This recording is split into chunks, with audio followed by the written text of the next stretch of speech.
Welcome to this territory. Please come with ears to hear, eyes to see, and a mind and heart to learn. Come and start with us here, in a good way.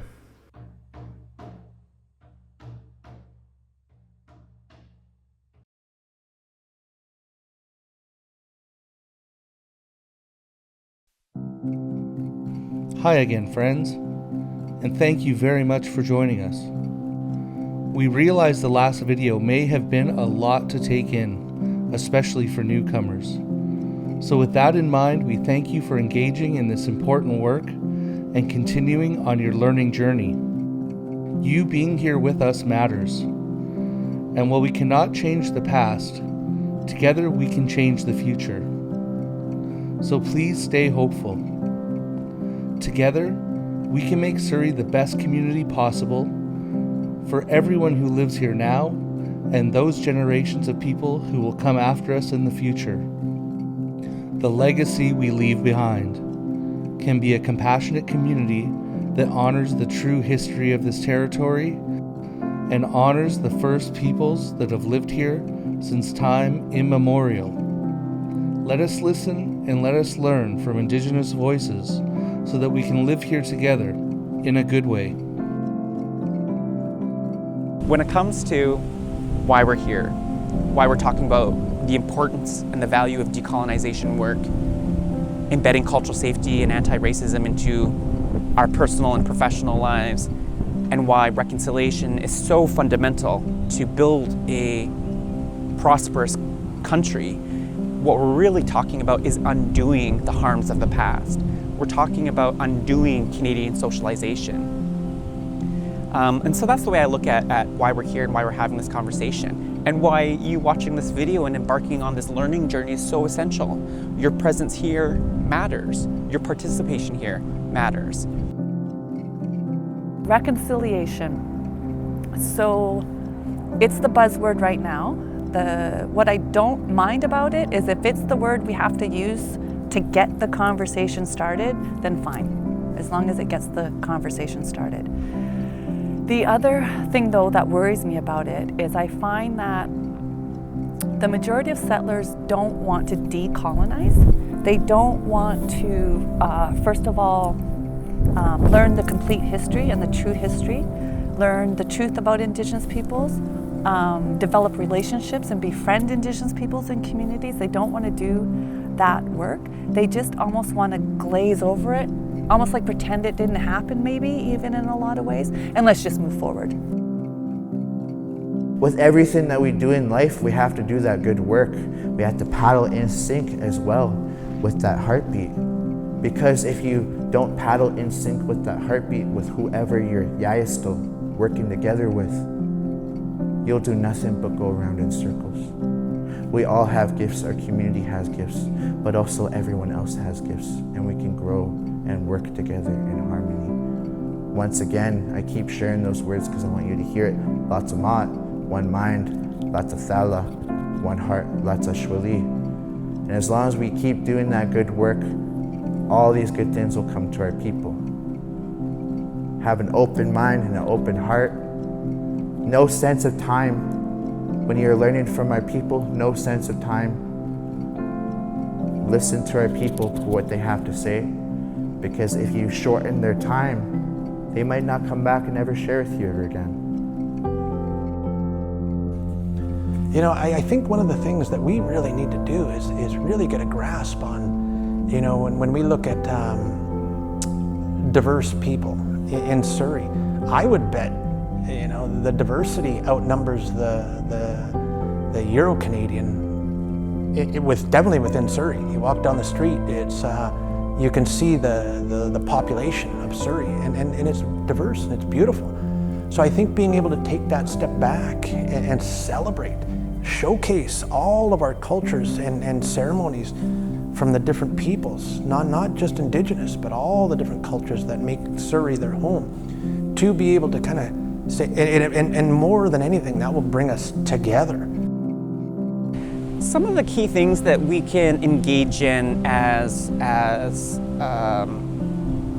people who want to be invested in decolonization work, reconciliation work with Indigenous peoples and initiatives across the country is follow Indigenous leadership, follow Indigenous voices. Through the beauty and the use of technology today, knowledge and information is so easily accessible.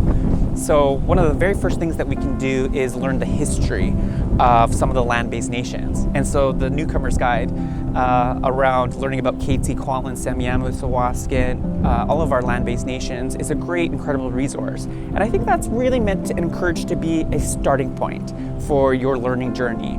But really start to do a deep dive into what the history is of these land-based nations and what some of the key events are that have happened in our history between the country and First Nations communities all across Canada. So just knowing where you come from and not imposing that on other people, like just being respectful of differences, right? So difference doesn't need to mean one's better or worse than the other. Difference is just difference, and respecting that. Treating people with humanity, like just human to human, Just see people as the human being that they are. We're all related somehow. Every single one of us somehow, right? We all hurt, we all cry, we all laugh, we all love, we all feel frustration, like human to human, learning to live together in a good way. One of the things that I often teach about in my teaching practice is what I call state violence against Indigenous peoples. And I use those words very intentionally, because often when we think about Canada, we think about Canada as this kind, respectful, multicultural, free country. And we never really associate, nor do we have the opportunity to associate state violence in this country. We often associate state violence as something that happens in other parts of the world. But little do we know as Canadian citizens that state violence is happening here in this country today. In the year 2022, state violence is still alive and well.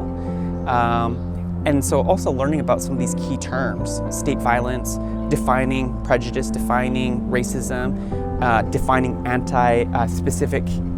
specific anti-Indigenous racism, having those key terms as vocabulary that we can put as tools into our tool belt are incredible methods for decolonization work. It's an ugly fact that racism is alive and well. And many of the systems that we're forced to work in were based on that worldview. And we're still trying to work through how do we do this?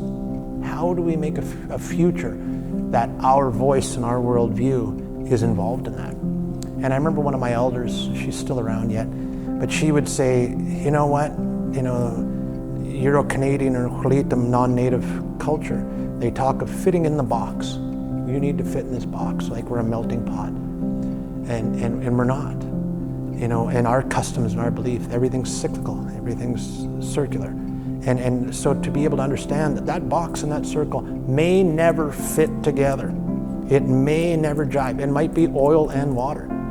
And so if that is the understanding and that's where it kind of gets to it. And I think we always work together. We try to find ways to compromise with one another.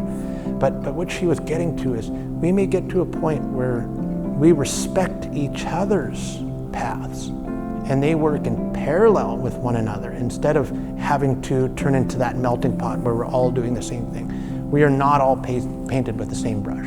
Not all Indigenous people in Surrey are the same. Not all Indigenous people, land-based Indigenous people here are the same. And then we, huge diversity in our multiculturalism in our area. They're not the same. It's all different, and that's not bad. There's nothing wrong with that. It's just taking a step back to be able to say, okay, we've got this massive, beautiful, beautiful thing in diversity in our area, and how do we showcase and celebrate that?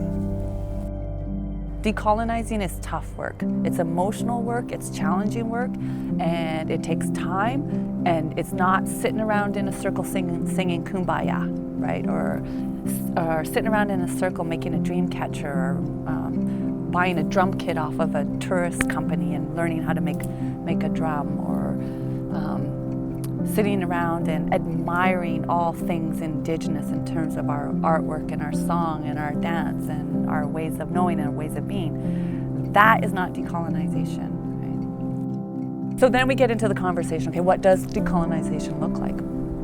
And so here I think to put it in very simple terms is some teachings from my uncle Herb Joe. He carries the name Tuchwalatsa, which is another great story about the Stalo people.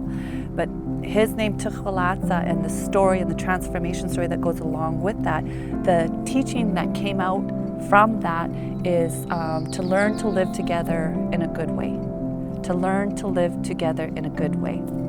That's decolonization. Learn to live together in a good way. Another tool that you can put in your tool belt for decolonization is to really develop this lens for dispelling the vast amount of myths and misinformation you hear about Indigenous folks. And there's hundreds of different myths that are out there about Indigenous folks. Like, we don't pay taxes, that we all get free education, that we have a genetic predisposition towards alcohol or addiction. It's all just misinformation, disinformation.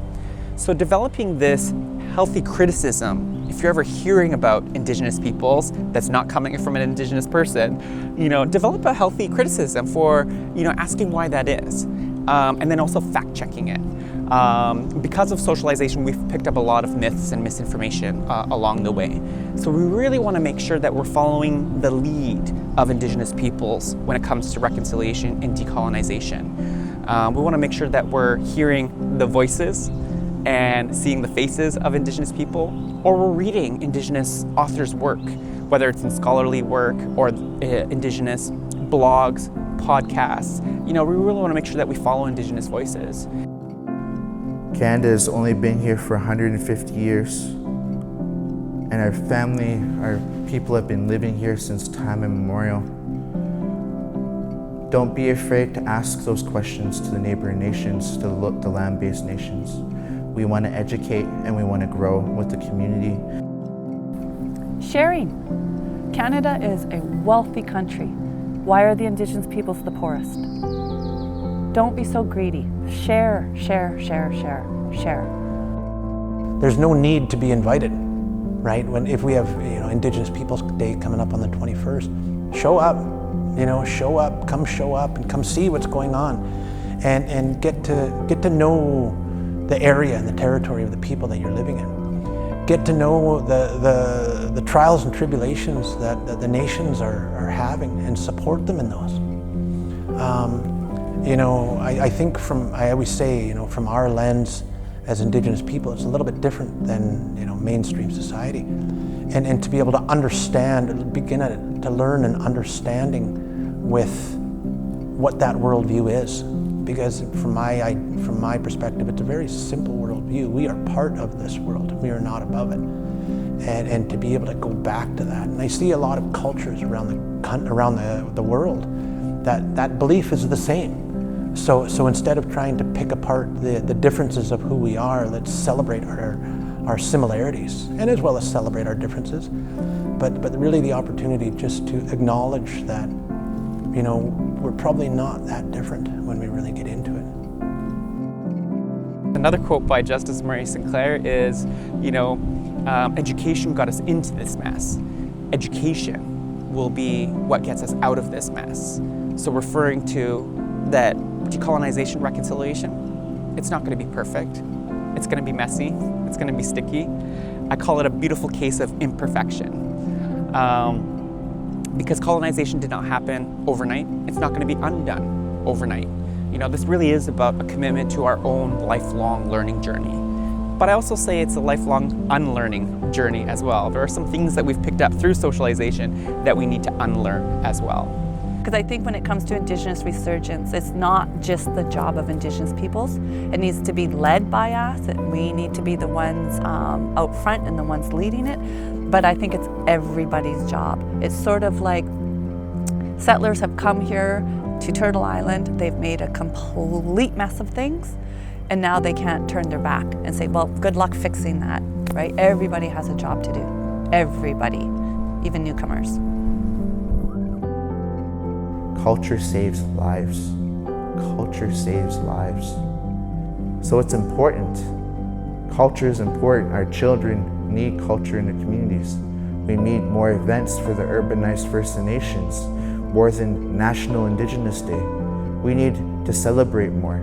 Our people love to share our culture, our songs, our dances, our language, and our teachings, because everyone can take something away from it. So I thank you once again for having me here today.